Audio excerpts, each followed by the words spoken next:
questa lettura oggi prevalentemente nel mondo civilizzato, sempre tra virgolette civilizzato, è passata di moda. Oggi nell'Occidente contemporaneo uno che va dall'esorcista, a meno che non sia proprio in seno a una piccola e stretta comunità che ha quella mentalità rimasta ferma 300 anni fa, è visto almeno come uno un po' strano. Dici, no, ma piuttosto che da un esorcista vai da uno psicologo. Sì, psichiatra. Sì, cioè la lettura che diamo noi oggi, qui volevo arrivare, la lettura della contemporaneità non poggia più sugli elementi, diciamo, estranei, esterni, invisibili, che erano oggetto di un'enorme metafisica, quella religiosa o spirituale. Entrano a pieno titolo nel linguaggio scientifico. Perché il mondo in cui viviamo noi oggi, cosiddetto civilizzato, è totalmente dominato dalla visione scientifica, nel senso che è quella in cui, è l'era, questa qui che viviamo noi, in cui la bocca della verità è il laboratorio e la prova scientifica. E non può che essere così, visto che la scienza ha da un lato il supporto della produzione di tecnica, cioè i farmaci, le tecnologie poggiano sul linguaggio scientifico, sono il frutto, e quelli sono risultati visibili, tangibili, innegabili. E siccome nel metodo scientifico è inclusa la verifica, la falsificabilità, quindi la ripetizione dell'esperimento, e soprattutto l'osservazione, tra virgolette, oggettiva dei dati, risulta incontrovertibile. Bisognerebbe poi vedere se la postura alla base del metodo scientifico, tipo il soggetto che osserva e l'oggetto osservato, non sia a sua volta una metafisica. Ma questo noi lo potremo scoprire solo quando usciremo dal dominio tirannico che in questo momento abbiamo della religione scientifica. Non possiamo immaginare come potrà essere una visione che si renda conto di quanto sia metafisica la posizione che ha oggi il metodo scientifico. Dovremmo essere oltre questo metodo e noi non siamo oltre questo metodo, noi siamo dentro questo metodo. Quindi è la nuova frontiera della cosiddetta verità, cioè dell'accertamento del vero, che verità è un concetto un po' filosofico, no?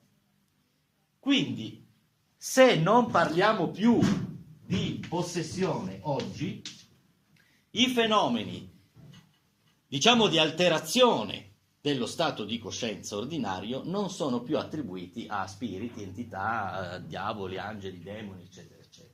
Vengono invece ricondotti a quello che sta succedendo o nella tua psiche, e qui leggiamo alla voce psicologia, e la psicologia ha avuto la pretesa di assomigliare alla scienza senza avere i mezzi per essere una scienza, perché la scienza, quantificando, ha bisogno di che cosa? Di vedere, osservare un dato.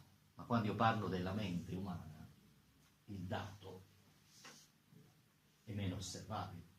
Allora esiste la psichiatria che invece, insieme alla neurologia, ha dei dati da osservare. Quali aree del cervello, quali zone, sistema nervoso, eccetera, eccetera, ci forniscono una vastissima gamma di possibilità a cui ricondurre i fenomeni che fino a ieri erano in mano a spiriti, demoni, angeli, e adesso sono in mano a nervi, elettricità, eccetera, eccetera. Ovviamente questo, anche se ci basta razionalmente, vedete quanto è rassicurante per l'io pensare che il problema non sia che un demone è venuto a visitarti, ma che il problema sia qualcosa che con delle gocce o delle pastiglie tu puoi curare il problema, no? Che si può risolvere in alcuni casi. Vedete che è rassicurante per l'io, ma la risposta non ce la dà affatto. Questo è solo uno spostamento di territorio. Lo riuscite, no, a cogliere? Siamo passati da un linguaggio di un certo tipo a un linguaggio di un altro tipo, che è un linguaggio forte perché poggia sull'incontrovertibilità dei dati. Ma qualche secolo fa era altrettanto forte il linguaggio, diciamo, spirituale, perché lo diceva il prete, perché lo diceva il vescovo, o perché c'è scritto nel libro che è parola di Dio. Cose, prete, vescovo, cioè la parola del prete, la parola del vescovo o il libro scritto da Dio, che erano altrettanto incontrovertibili e indiscutibili, forse anche di più di quanto non sia la scienza oggi. Capite? Quindi l'ha detto lui, o c'è scritto lì, è così, non si discute. Così come oggi, in seno alla comunità di una società, c'è questa, diciamo, discussione in atto sul fatto che la scienza non si discute.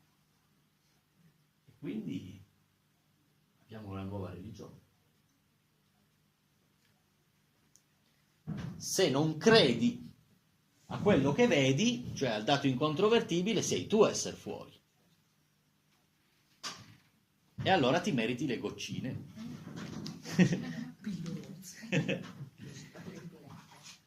Sto cercando di dirvi che l'attuale lettura non è affatto una lettura sbagliata, sto cercando di dirvi che è solo l'ennesimo processo di razionalizzazione e di contenimento di qualcosa di irrazionale.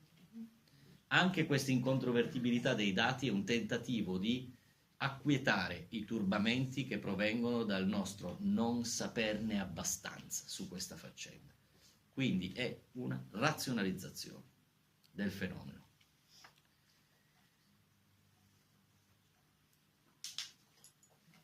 Ora, esiste, come vi dicevo, un'estasi che non è solo una evasione dall'io e non è solo una negazione della ratio, ed è l'estasi creativa, cioè quella che produce qualcosa, anche in maniera rapsodica, che si distingue, cioè che può portare a un certo tipo di follia che si distingue da un altro tipo di follia. Posso cancellare?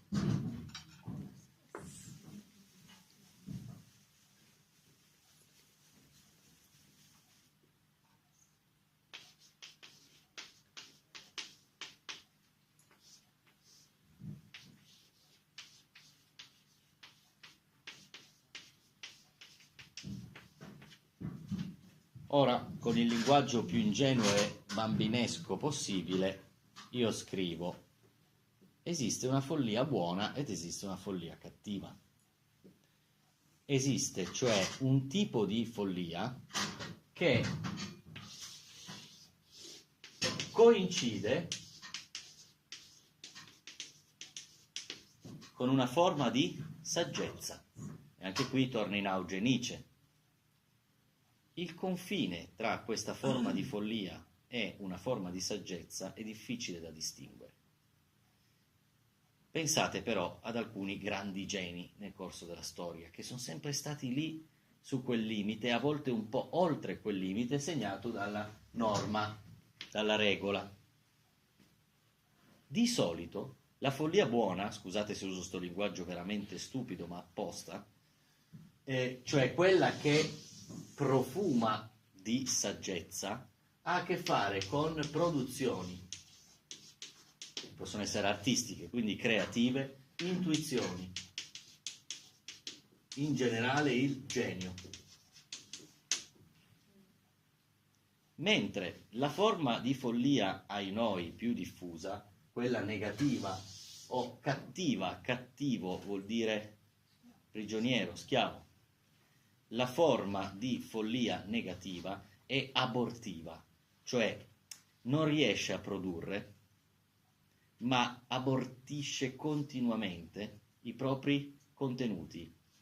Quindi si avvita su se stessa come in una spirale, costruendo una prigione che di solito coincide con il dolore, la sofferenza, il disagio profondo, un tormento continuo. E potrebbe diciamo essere questo uno degli elementi di distinzione. Non la gradevolezza, ma la produzione. Perché? Perché un altro degli errori che è stato fatto nel corso della nostra recente storia è stato quello di distinguere categorie ampie come quella della follia o del genio sulla base della gradevolezza delle emozioni che ti lasciavano determinate esperienze. Quasi come dire: sì, va bene, hai fatto il sogno lucido, sei uscito dal corpo, ma stavo bene, ero in un mondo di luce, ho visto stavi bene, questo è quello che conta.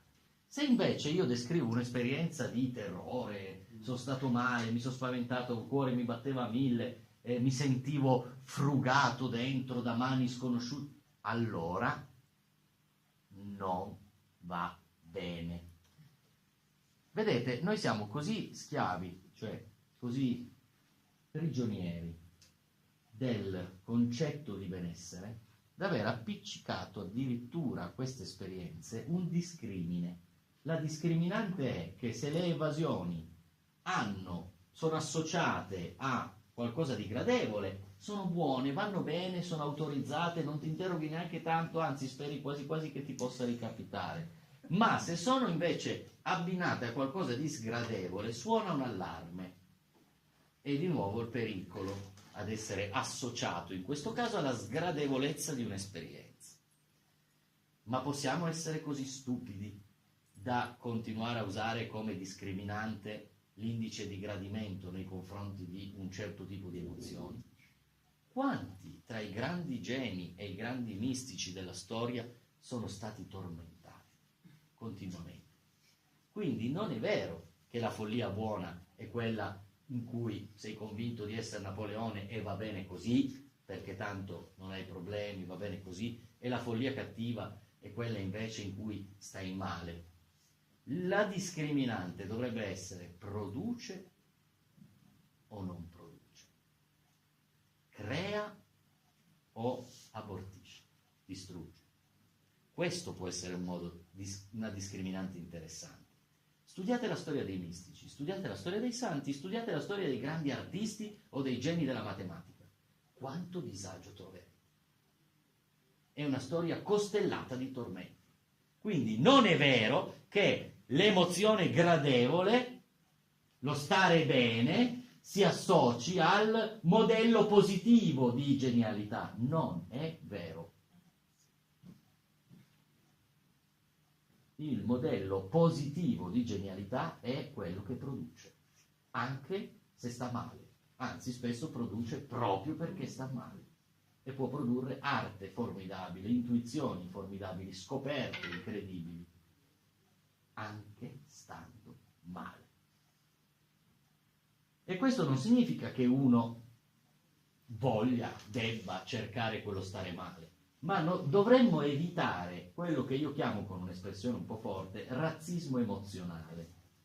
Cioè questa linea dritta, no? Tirata tra le emozioni gradevoli e le emozioni sgradevoli, che noi chiamiamo non a caso positive e negative, e le une positive da ricercare, auspicabili, va tutto bene, rassicuranti, le altre negative da evitare perché sono sgradevoli. Attenzione, in questi sconfinamenti del genio, del raptus creativo, spesso c'è un forte turbamento, spesso c'è tormento. Quel tormento potrebbe essere benzina, carburante per la produzione, qualunque sia la produzione artistica o quello che è. Così è stato, per esempio, faccio un esempio banale, senza andare a scomodare il genio o la follia, ma quel dolore ineliminabile che gli amanti hanno provato nella distanza e nell'impossibilità di colmare la distanza, nell'epoca in cui non c'erano né WhatsApp, ma neanche i Nokia, non c'era internet e neanche le cabine a gettoni, se la donna amata se ne stava chissà dove e tu qua. Sì, esisteva, forse, quando era possibile, la scrittura a mano, ma la distanza alimentava un dolore, no? La pena d'amore, no? Eccetera, che finiva per essere colmata dalla poesia. Cioè la poesia diventava l'effetto di sedare da un lato, ma anche di estroflettere dall'altro un peso, un carico, sicuramente non gradevole da sperimentare. Chiaro? Per esempio, questa è una teoria di somatizzazione. È vero, una teoria di somatizzazione abbastanza interessante della tubercolosi. Ora, questa forma di straniamento delle esperienze statiche non è tanto una distrazione, spesso è una specie di concentrazione, ma è una concentrazione diversa dalla concentrazione razionale, logica. Per esempio, quando leggete un testo vi è richiesto uno stato di concentrazione per capire quello che state leggendo. Se penso ad altro, devo poi tornare indietro e ricominciare da capo perché i miei occhi sono andati avanti, ma il cervello non era connesso e non ho capito, cioè come se non l'avessi letto. Quindi c'è un buco e dico cosa ho fatto? Devo tornare indietro a rileggere. E quindi diciamo che questo rientra in quello che potremmo definire l'attenzione, no? Cioè riuscire ad attaccare la razionalità a uno dei 5 sensi, in questo caso la vista. E quello che i sensi percepiscono sul foglio di carta viene capito e quindi seguito. Ma non è l'unico stato di concentrazione possibile, ovviamente. Chi ha praticato meditazione o chi pratica meditazione sa che esiste un altro tipo di concentrazione che è molto diversa dalla concentrazione di chi legge e che non si avvale, a proposito di somatizzazioni, delle sopracciglia aggrottate, che sarebbe un po' l'emblema simbolico di quando dico fammi la faccia di uno concentrato, no? Cosa fai? No, ti metti, cioè, come con le sopracciglia e la punta, no? Esiste una concentrazione che si fa invece con la distensione dei muscoli della fronte e delle sopracciglia. In meditazione, ad esempio, è così, ma è un altro tipo di concentrazione. Non è quella che si richiede quando si legge, per esempio, un testo. E se associate questo al discorso che facevamo sulle emozioni estremizzate, vedete che abbiamo 2 poli possibili di questo tipo di esperienze.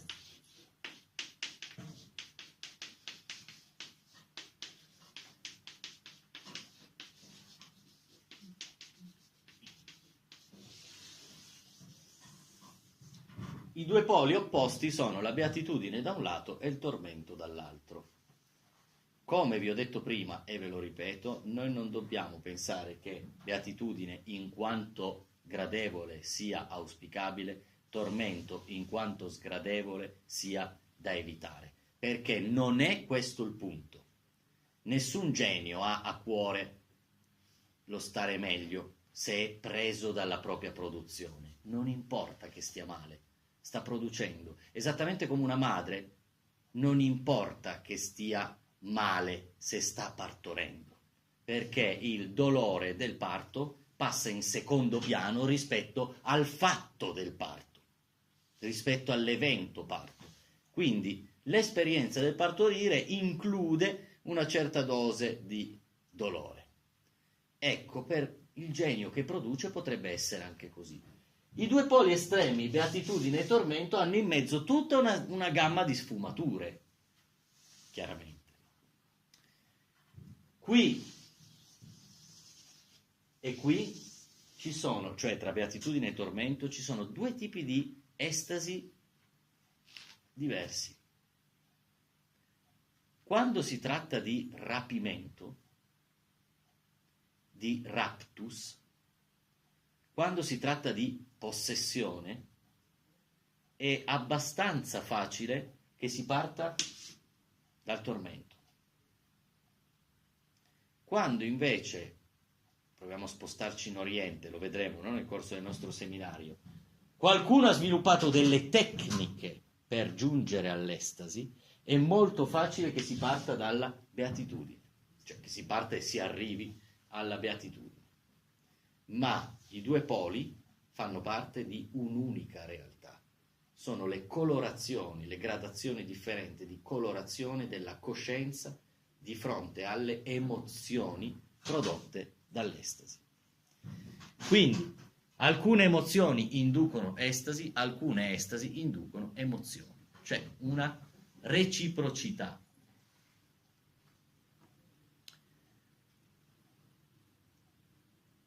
L'invasamento, bella parola, no? In vaso. È un vaso che viene riempito. Questo vaso è la coscienza. Viene riempita da qualcos'altro. L'invasato, noi oggi è un termine che usiamo quasi alla stregua di un insulto, era invece qualcosa che si ricercava accuratamente nei tempi antichi. Un sinonimo di questo termine, che aveva un'accezione positiva anticamente, è fanatico. Fanatico è una parola che noi utilizziamo declinata negativamente. Se uno è un fanatico è sempre qualcosa di brutto. Perché? Perché è esagerato, perché non sta in quei limiti, non è ordinario, è eccessivo. Ma la parola fanatico, che viene da fanum, cioè il tempio, che ha origine dalla radice indoeuropea fes, da cui deriva anche l'italiano festa, per esempio. Fanatico e festa hanno la stessa radice etimologica. E dal greco thes, che significa pregare, ha a che fare col tempio, ha a che fare con la preghiera. Quindi il fanatico era semplicemente colui che attraverso la preghiera raggiungeva l'invasamento, e l'invasamento era altamente auspicabile, cioè se raggiungevi la condizione dell'invasato, grande, mitico, mistico forse, più che... È uno stato di coscienza che era considerato elevato e prezioso, che era posto oltre il limite, e proprio perché era posto oltre il limite era considerato prezioso. Perché cosa poteva fare un fanatico o un invasato nel momento in cui era invasato? Poteva produrre un tipo di arte che oggi non è considerata un'arte. La divinazione, l'arte oracolare o profezia. Noi non siamo più abituati a questo. Oggi puoi andare da un indovino che magari fa le carte o legge la sfera di cristallo, ti può dire qualcosa di te, del tuo passato, del tuo futuro, captando dei segni. Alcuni ancora oggi riescono ad andare in quegli stati di estasi che non sono vere e proprie estasi, ma hanno un nome più specifico, si chiamano trance. E in stati di trance potrebbero attingere a un bacino di informazioni non meglio specificato. Per esempio, alcuni ti dicono che sono in contatto con un angelo, con uno spirito, che hanno visto l'anima del morto che tu gli hai appena descritto e che quel morto gli sta parlando, o chissà quante altre casistiche. Fatto sta che instaurando un canale, adesso c'è anche la moda delle canalizzazioni, no? Con questa sorgente esterna riescono a produrre una sorta di conoscenza che potrebbe estendersi anche al futuro. Questo ormai viene vissuto in casi appunto rari e specifici di alcuni piccoli microcosmi, no? Diciamo neospirituali o pseudospirituali, sempre, dicevo, riguardo il soggetto. Ma la profezia collettiva è sparita. Cioè il ruolo del profeta che ti spiega come andrà a finire il mondo, sta roba è praticamente relegata alla letteratura religiosa del passato. Però questo era un caso interessante. Esisteva uno stato di coscienza che era raggiungibile con alcune tecniche, alcuni riti, e che consentiva di profetizzare o di diventare degli oracoli. Anche questo va inserito nell'orizzonte delle estasi, perché l'invasamento è un'estasi. E anticamente era sempre visto come una teofania. Conoscete questa parola? Fania è la manifestazione esterna, theos è Dio. Una teofania è una diretta manifestazione di Dio. Quindi chi era il posseduto? Il posseduto o l'invasato era così a contatto con una forza divina che quella forza divina si manifestava attraverso di lui. E da lì arte o profezia, divinazione, vaticinio, eccetera. Questo ricorda il concetto di ispirazione. Il concetto di ispirazione è molto meno estatico, non ha a che fare con l'invasamento, e noi lo utilizziamo nel linguaggio corrente anche solo nell'attesa di fare qualche attività che non è detto che richieda uno spirito artistico. Devo fare i compiti, aspetto di essere ispirato, ma da che? De che stai eseguendo, non stai creando, però aspetti comunque l'ispirazione. E noi usiamo questo termine quasi ormai alla stregua della voglia. In realtà questo termine è interessante perché la parola ispirare, ispirazione e ispirato ha a che fare con la stessa etimologia di spirito, ovviamente, e di respiro. Difatti si chiama inspirazione ed espirazione, la duplice fase del respiro. Perché è interessante questo? Il respiro è legato al mantice. I polmoni sono stati paragonati al soffietto o al mantice. Di solito il mantice veniva usato per soffiare aria affinché rimanesse viva o si ravvivasse una fiamma di un fuoco. Quel fuoco è il simbolo per eccellenza, dovremmo dire l'archetipo, del nostro desiderio, no? Cioè anche della fame creativa e di molte altre cose. Comunque il mantice o soffietto serviva come oggetto per tenere in vita la fiamma. Dunque, se dico aria dico pneuma, e se dico pneuma in greco dico spirito. La condizione più elevata dei vari corpi di cui siamo dotati è quella pneumatica. Il corpo pneumatico è il corpo spirituale, possiamo dire così, nel mondo gnostico quantomeno. In effetti, lo stato di ispirazione serviva per i greci come una temporanea possessione ed era uno stato di coscienza prezioso a cui Platone addirittura aveva attribuito il più alto grado degli stati di coscienza possibili.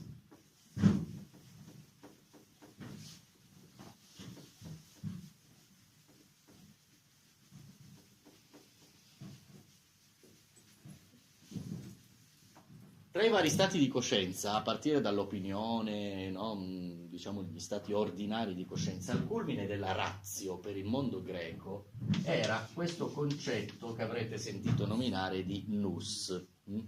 Questo lo traduciamo con intelletto e ha una parte che è razionale, ma l'altra parte è come se provenisse da oltre. E il nous è il punto di incontro in cui qualcosa che non è umano abbraccia qualcosa di profondamente umano, come la ratio. Quindi diciamo che è l'intelletto, inteso come il principio intelligente. Vi ricordate Roll, quello che dalle nostre parti parlava di spirito intelligente? No? Ha qualcosa a che fare con l'incontro tra il nostro apparato razionale e un surplus proveniente dal mondo divino. Questo era il quarto e più elevato stato di coscienza che gli uomini potevano avere, cioè abitare nel principio dell'intelligenza. Ma vi è un quinto stato di coscienza, che è come un tetto di questo edificio, che veniva chiamato mantica. Da il greco mantiche, scritto con la K, ovviamente, da cui deriva il termine mantis, che era il modo che i greci usavano per dire l'indovino, il divinatore. Mantiche era una vera e propria arte La stessa etimologia di mantiché produce la parola che conosciamo e usiamo in italiano, mania. E se noi diciamo maniaco, non diciamo una cosa bella a qualcuno. Anche qui la razionalità si appropria di termini e poi piano piano li svaluta e addirittura li negativizza. Fanatico era una bella parola, adesso è una brutta parola. Mania era una grande risorsa nel mondo greco, adesso è considerata alla stregua di una malattia e il maniaco è lungi dall'essere un illuminato, perché la ratio sottopone a processo i termini, ma mania viene da mantiché, adesso ve lo scrivo proprio con la K e la E accentata come facevano i greci. Questo stato di coscienza era una sorta di furore. In sanscrito, per esempio, la stessa etimologia era maniu, che vuol dire collera o furia.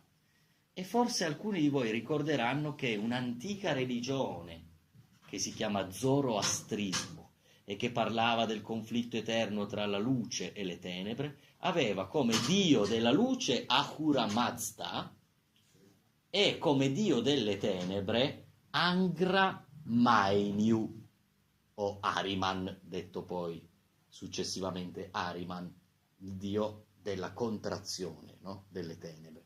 Mainyu, Maniu, Mania, Mantiché, sono tutti quanti connessi al concetto di furore o furia.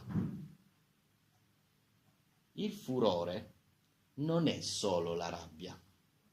La rabbia è una delle espressioni del furore. Per esempio, in una partita di calcio si parla di furore agonistico, o nello sport si parla di furore agonistico. Anche chi pratica sport a livello agonistico si trova in stato di trance in alcuni momenti. Sono delle vere e proprie trance. Si chiama anche trance agonistica. E vale per tutti gli sforzi fisici, quindi anche a partire dal corpo questo discorso, non solo degli stati di coscienza, naturalmente. Questo furore era una esaltazione. Questa esaltazione dell'energia psichica portava a delle azioni inconsulte e incontrollate, che potevano sfociare in atti impetuosi, in atti sfrenati, in atti osceni e in atti violenti. Questo furore è stato anche definito l'atto del percuotere ripetutamente, cioè la percussione. Questo è il ritmo, questo ritmo è il ritmo della vita. E questo ossessivo battere o ripetere produce all'azione di tipo sfrenato. Vuol dire che i limiti della civilizzazione, della buona educazione, eccetera, vengono completamente rasi al suolo. E allora possiamo avere l'atto osceno, possiamo avere l'atto violento, possiamo avere... Ecco, questo ci avvicina di più a quello che noi temiamo del malato mentale. Quando siamo in presenza di un malato psichico, quello che inquieta non è solo quell'effetto perturbante di uno stato di coscienza con cui non posso comunicare, perché non c'è possibilità di linguaggio sullo stesso piano, ma è anche sempre il sospetto di che uso farà della sua energia psichica, perché siccome il limite lì non c'è, un conto è come un bambino piccolo, che se anche sbraita, grida, frigna, batte i piedi, batte i pugni, batte la testa, eccetera, è contenibile perché è piccolo. Ma se un uomo di 1,90 m, largo così, sbraita e sbatte e infuria, chi lo contiene? O un farmaco, o qualcuno preparato a sapere cosa fare e come farlo.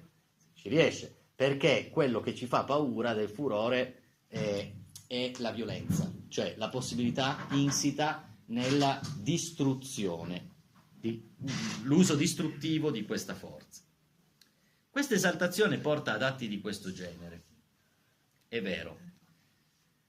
E nel Fedro Platone, Fedro è uno dei dialoghi platonici, nel Fedro dichiara l'identità di mantica e mania. L'arte divinatoria e l'arte profetica viene insegnata ad Apollo da chi? Eros. E non è un caso. C'è molto di erotico in tutto quello che concerne l'estasi e la follia. Nel libro De Defecto Oraculorum, scritto da Plutarco, si dice che la facoltà profetica è innata in tutti gli uomini. Solo che bisogna eludere la ratio. Sentite cosa dice Plutarco. Bisogna eludere la ratio e consentire a psiche, ricordatevi che per i greci era quello che noi traduciamo come anima, consentire all'anima, cioè alla psiche, di staccarsi dal corpo.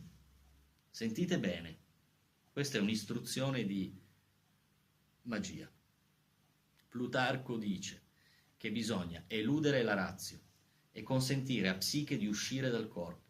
Quando psiche esce dai limiti del corpo, si stacca dal presente e visita il futuro.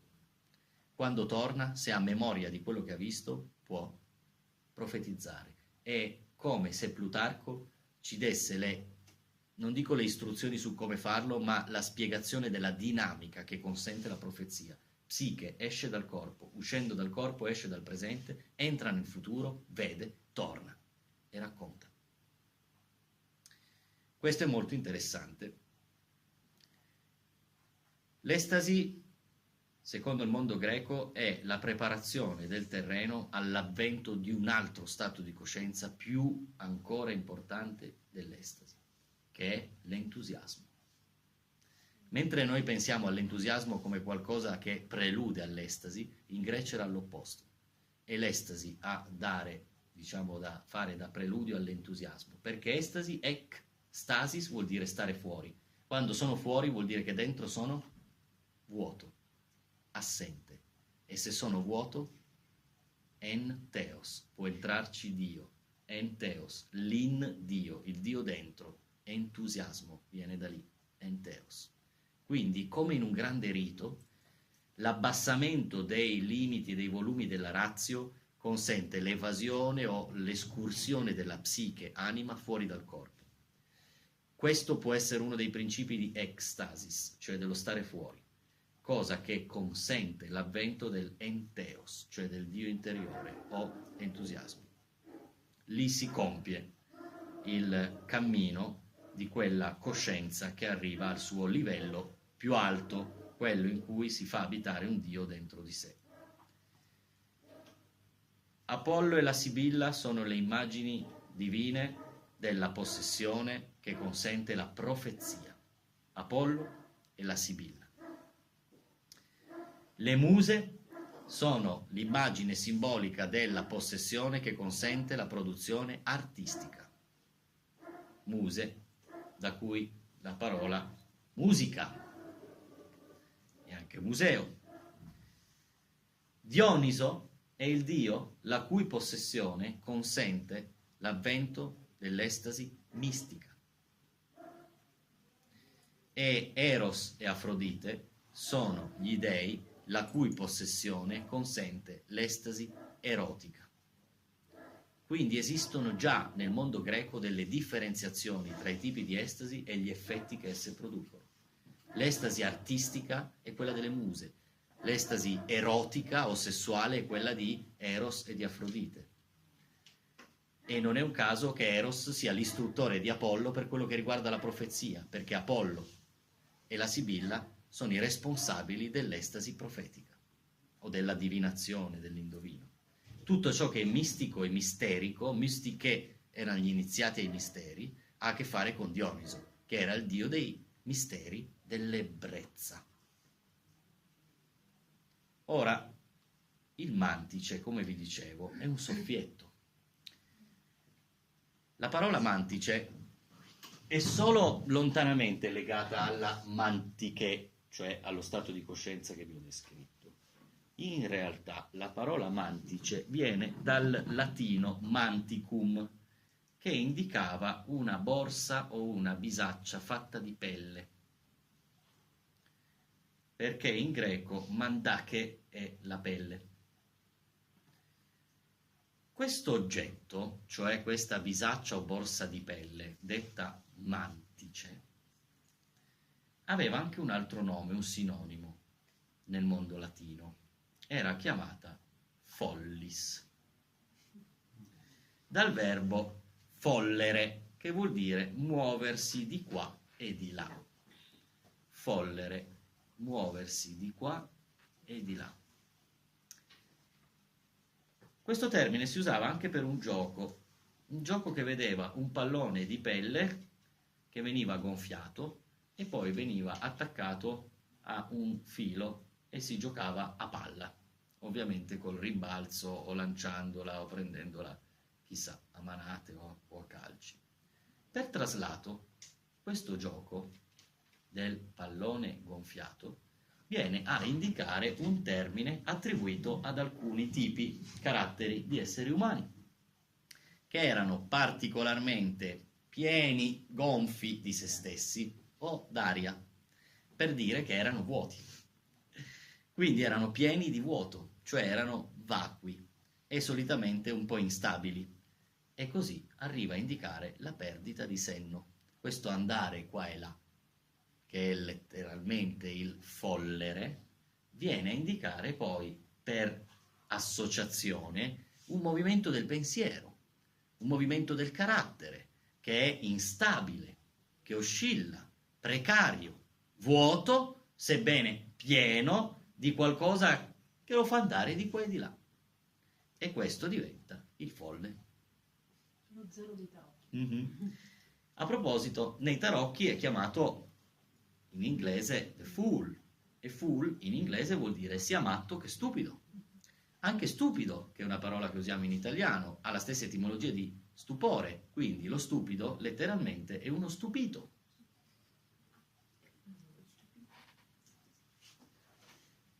E anche lo stupore è un'estasi. Quindi sei stupido nell'estasi alla luce di chi? Della ratio, che giudica quello stato una forma di vacuità. E quindi il folle è vacuo, fool nel senso del pieno di vuoto, fool, F-O-O-L, matto, ma anche scemo, stupido. E quante leggende ci sono sullo scemo del villaggio, che in realtà è il più saggio di tutti? In tedesco antico il termine, che ha la stessa etimologia, Voll, V-O-L-L, vuol dire ubriaco. Ubriaco. E ha la stessa etimologia che colleghiamo a folle e a follis. Tra l'altro, questa etimologia riconduce a un altro termine dell'antico tedesco, dove la V diventa B, dove la O diventa U, la L resta L e si aggiunge una G. E anziché Voll avevamo Bulg, ma era lo stesso tipo di etimologia, è solo un fenomeno glottologico, cioè di rotazione di cambiamento, diciamo, delle consonanti. Bulg, che cos'era nell'antico tedesco? Una borsa di pelle o un soffietto. Quindi, come un cerchio perfetto che si chiude, questo tema dell'aria, che è ispirazione, inspirazione, pneuma, ha a che fare proprio con il tema dell'estasi, del vaso che si riempie, dell'invasamento o di questa sorta di bisaccia o di borsa di pelle, così come anche l'etimologia di folla è la stessa di folle, perché della folla, che sembra un po' ubriaca, quello che ci rimanda a noi la visione della folla è quella di un movimento inconsulto, non prevedibile, non ordinato, Altra etimologia connessa, quindi, oltre a folle, folla e anche forsennato, che viene sempre dalla stessa radice etimologica. Sembra quindi che il respiro abbia un ruolo in tutto questo, così come lo stato di coscienza del mantiché, cioè dell'indovino che sa profetizzare perché ha visto il futuro, si raggiunge se è sviluppato il corpo pneumaticon, cioè il corpo di luce o corpo spirituale. Questo è molto interessante perché noi a partire dall'etimologia o arrivando all'etimologia abbiamo delle vere e proprie istruzioni magiche sull'attingimento di stati di coscienza in grado di produrre l'estasi. E per lo stato di ebbrezza noi faremo un viaggio a partire proprio dai Veda. Vedremo che anche parole come ebbro hanno la stessa etimologia di ubriaco, e questo ha a che fare con un certo tipo di vaso che si usava nella Grecia antica per contenere il vino. Perciò scopriremo che il vino è un altro degli strumenti non solo simbolici per l'attingimento dell'estasi. E fu così in epoche antiche, non con il vino, ma con altri succhi speciali. Nella nostra prima parte del seminario, probabilmente già da martedì, vi parlerò del soma. E non parlo del termine greco corpo, parlo del termine indiano, del vedico soma. Nei Veda soma è la bevanda o nettare degli dei, che inebria gli dei, ed era oggetto di un sacrificio. Questa pianta veniva, una pianta che non è mai stata identificata con certezza. Ci sono delle ipotesi, ma non è mai stata identificata con certezza. L'unica cosa che si sa è che aveva effetti psicotropi, o allucinogena o stimolante, ma non sappiamo. È oggetto di un sacrificio simbolico. Si personifica questa pianta credendo che sia un dio e che sia abitata da un dio. E questo dio si uccide in un rito sacrificale. La pianta si spreme per ottenere un succo e la spremitura avviene in 12 tappe, non 10, 9, 15, 16, 12, esattamente come i segni zodiacali o le costellazioni fisse. Il sacrificante usa il mortaio e il pestel per la spremitura, e in questo rito il sacrificio del soma è a tutti gli effetti un sacrificio vegetale. Il succo che viene ottenuto è come il sangue di quel dio, e una volta bevuto tutti si inebriano.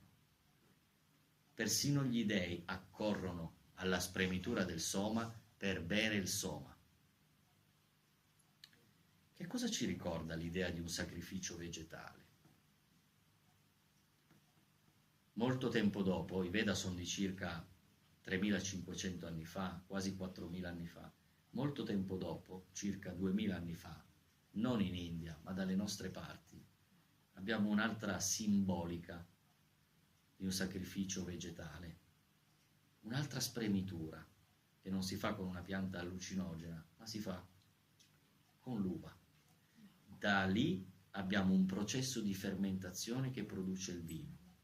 Dioniso è un dio che rappresenta l'ebbrezza attraverso il vino, e anche lui, esattamente come Soma, viene sacrificato. Dopo Dioniso, Bacco, che probabilmente deve il nome al fatto che uno dei nomi di Dioniso era Iacchus, e da Bacco Cristo, perché anche Cristo è oggetto di un sacrificio che ha per centro la spremitura e lo spezzettamento da un lato dell'uva, dall'altro dei chicchi di grano, per ottenere i due veicoli simbolici del suo sangue e della sua carne. Il succo del sacrificio si beve, il corpo del sacrificio si mangia, quindi abbiamo una induzione alimentare dello stato di estasi, in quel caso un'estasi collettiva, perché si chiama comunione, e anche nei riti vedici l'estasi era collettiva. Nella seconda parte invece, come vi dicevo, ma tanto credo che ci sia tutto il programma qua descritto, quindi potete certamente andarvelo a leggere, faremo un viaggio piuttosto vicino al tema dell'arte. Quindi indagheremo, dopo Dioniso, Shiva, Cristo, eccetera, indagheremo le forme di estasi mistica, Teresa d'Avila per esempio, altri esempi molto interessanti, e poi daremo un'occhiata alla poesia e ai grandi poeti della follia e alla poesia della follia, Baudelaire, Hölderlin, per esempio. E vedremo qualcosa del teatro, in particolar modo Antonin Artaud, e come non citare Carmelo Bene, più per alcuni aspetti della sua filosofia che non tanto per le sue vicende personali. Parleremo di alcuni grandi maghi, come non citare Austin Osman Spare, per esempio. Ma in parte lo stesso Aleister Crowley e in una misura forse ancora più accentuata Jack Parsons. E poi un po' di cinema. Il cinema ha dedicato molto spazio alla follia, all'estasi, e vedremo, diremo qualcosa anche di questi. E chiuderemo con quell'esperienza del Mad Pride, cioè dell'orgoglio matto, che è un'esperienza che ha riguardato questi ragazzi con cui intraprendo questo percorso di produzione editoriale, insomma, di un libro, e con cui concluderemo il percorso, visto che lì ci sarà una storia da raccontare non distante nel tempo, non distante nello spazio, non rituale, mistica, ma una storia di vita di tutti i giorni, di contatto con la psicopatologia e di un tentativo di trasformazione della psicopatologia in un diritto della coscienza a esistere in quel modo. Grazie a tutti.